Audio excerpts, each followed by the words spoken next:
पाकिस्तान की 3 सूबों के बॉर्डर पर वाक़या कच्चे का लाखों एकड़ रकबे पर मुश्तमिल इलाका 4 दहाइयों से कानून नाफिज करने वाले इदारों और अवाम के लिए नोगो एरिया बना हुआ है। पंजाब के जनूबी इलाकों रहीम यार खान, सादिकाबाद और राजनपुर, जबकि सिंध के शुमाली शहरों शिकारपुर, घोटकी और कश्मीर के दरियाई सिंध के अतराफ इलाके इन डाकू की अमाजगाह बने हुए हैं। सरकारी महकमों के रिकॉर्ड के मुताबिक अंग्रेज दौर से दरियाओं के बहाव पर लगाए गए हिफाजती बंदों के अंदर वाक़या इलाकों को कच्चे का इलाका के तौर पर जाना जाता था। ये वो इलाके हैं जहां दरियाओं में सतह आब बुलंद होने पर पानी बाहर आता है और मकामी लोग यहाँ मौसमी फसलें उगाते हैं।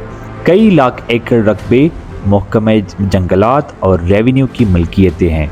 दरियाई सिंध के दोनों अतराफ मौजूद कच्चे का इलाकों में 80 की दहाई से ख़तरनाक डाकू का राज है। पंजाब के दरियाई रावी और चनाब के अतराफ वाक़या कच्चे के इलाकों को भी जराइम पेशा अफराद छुपने के लिए इस्तेमाल करते हैं, लेकिन संगीन वारदातों में मुलव्वस मुनज़्ज़म डाकू जो इश्तिहारी भी है, दरियाई सिंध के अतराफ कच्चे में डेरे डाले हुए हैं।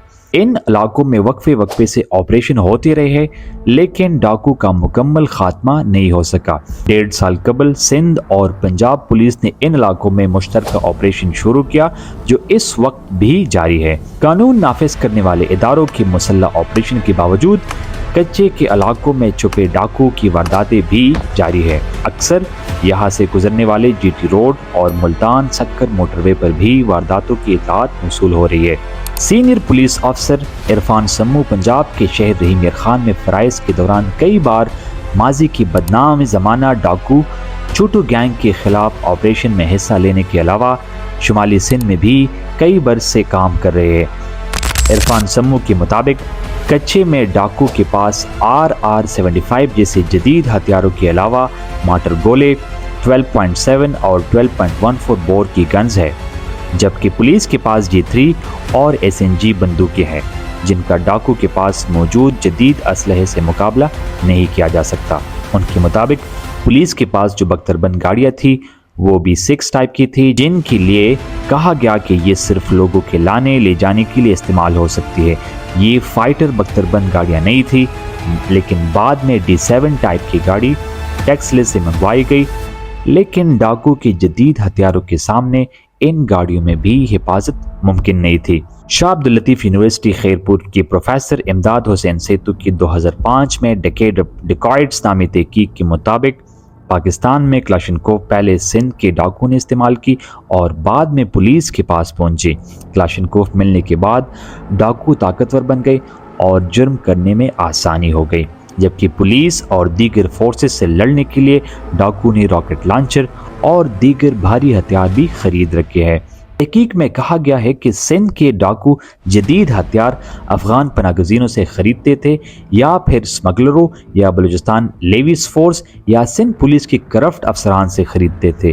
डाकू इन हथियारों की कीमत मार्केट रेट से भी ज़्यादा अदा करते थे। हालिया सालों में फेसबुक पर चलने वाली तस्वीर में देखा गया है कि इन डाकू के पास क्लाशनकोव और दीगर हैवी असलहे के अलावा rocket launcher, anti aircraft gun समेत दीगर जदीद असलहा भी मौजूद है। प्रोफेसर इमदाद हुसैन सेतु की तहकीक के मुताबिक सिंध में 1984 से 1994 का अशरा डाकू की दहाई के तौर पर मशहूर था। इसके दौरान दिन दहाड़े लूटमार और अगवा बराए तवान की वारदातें आम थी। 16 दिसंबर 2014 को पेशावर के आर्मी पब्लिक स्कूल पर हमले के बाद पाकिस्तानी फौज ने शुमाली पाकिस्तान में दहशतगर्दों के खात्मे के लिए ऑपरेशन ज़र्ब अज़ब का आगाज़ किया। उसके बाद बदतखोरी, टारगेट किलिंग और अमन अमान की बिगड़ती सूरत हाल को कंट्रोल करने के लिए कराची ऑपरेशन के अलावा शुमाली सिंध और जनूबी पंजाब के अजला में मौजूद डाकू के खिलाफ भी कार्रवाई शुरू की गई। इन ऑपरेशंस के दौरान जनूबी पंजाब के इलाके राजनपुर के कच्चे में रहने वाला छोटू गैंग गिरफ्तार हुआ। इस ऑपरेशन में पंजाब पुलिस के 1600 एहलकारों ने हिस्सा लिया, मगर इसके बावजूद ऑपरेशन नाकाम रहा, जिसके बाद पाकिस्तानी फौज को शामिल किया गया और हेलीकॉप्टर भी इस्तेमाल हुए। इसके नतीजे में छोटू गैंग के मुताद्दिद रुकन मारे गए, जबकि बच जाने वाले गैंग को पकड़ लिया गया। उसके बाद भी डाकू के खिलाफ कई ऑपरेशंस हुए। कई ग्रोहों को ख़त्म किया गया, मगर डाकू राज अभी तक कायम है। सिंध को पंजाब और बलूचिस्तान से जोड़ते सरहदी रास्तों, कौमी शाहराहों और ज़ेली सड़कों को कच्चे के डाकू अपना दायरा कार समझते हैं। टेक्नोलॉजी की आमद और नई सड़कों का जाल बिछने से कबल कच्चे के डाकू इन्हीं कच्चे रास्तों पर घात लगाकर नीम शब के मुसाफिरों को लूटा करते थे। कुछ अगवा बराए तावान की वारदातें भी आम थी। फिर नेटवर्क बढ़ा तो उन्होंने साइड बिजनेस के तौर पर मुल्क के बड़े छोटे जराइम पेशा अफराद को अपने यहाँ पनाह देने और उसके एवज पैसे लेने का काम शुरू किया। हनी ट्रैप करके लोगों को जान सा देकर अगवा करना और रकम लूटने का कारोबार भी यहाँ से शुरू हुआ। हनी ट्रैप एक नया ट्रेंड है। हालिया सालों में कच्चे के डाकुओं ने अगवा बराए तावान के लिए एक अनोखा तरीका अपनाया है, जैसे हनी ट्रैप किडनैपिंग के नाम से जाना जाता है। कच्चे में 24 साल से जारी ऑपरेशंस पर रियासत पाकिस्तान के अरबों रुपए खर्च हो चुके। कच्चे में ऑपरेशन गुज़िश्ता 24 साल से जारी है। पुलिस एहलकारों पर हालिया दहशतगर्दी भी शर गैंग और कुश गैंग ने की है। डाकू के इस हमले ने पूरी सिस्टम को हिलाकर रख दिया है और इस हमले को डाकू की तरफ से अब तक का सबसे बड़ा हमला करार दिया जा रहा है।